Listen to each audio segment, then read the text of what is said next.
Breaking news that hits close to home for every Singaporean. Chinese companies are flooding ASEAN markets with cheap goods and aggressive expansion, creating massive disruption across our region. This isn't just happening somewhere else. It's happening right here in Singapore.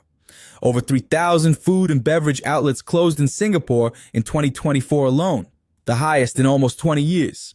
Chinese brands like Luckin Coffee now have 60 outlets competing directly with local businesses, while BYD became Singapore's top-selling car brand in just 2 years, overtaking Toyota and BMW.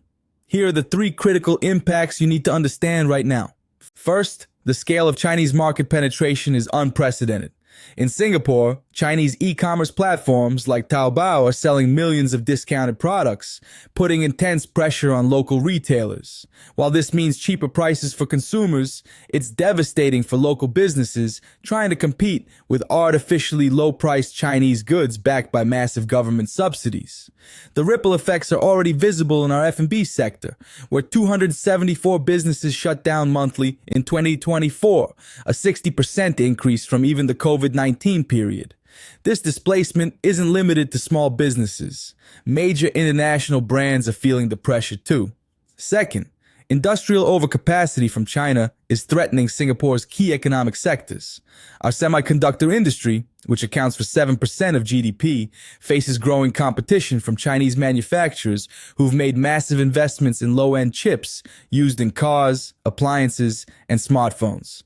The chemical sector is another battleground where Singapore companies must compete against China's ramped-up petrochemical capacity. This isn't just about losing market share. It's about the long-term viability of industries that form the backbone of our economy. The trade imbalance is creating structural risks as ASEAN exports to China decline while Chinese imports surge. Third, the policy response options are limited but critical. Singapore has already extended GST to all imported goods, including low-value items, while other ASEAN countries are implementing various measures. The challenge is finding ways to engage China constructively while protecting our economic interests. Looking ahead, this situation will likely intensify in 2025. Singapore's strategic position means we're both more resilient and more exposed. Watch for potential policy announcements from MAS and MTI regarding trade measures, and monitor how this affects Singapore's role as ASEAN's financial center.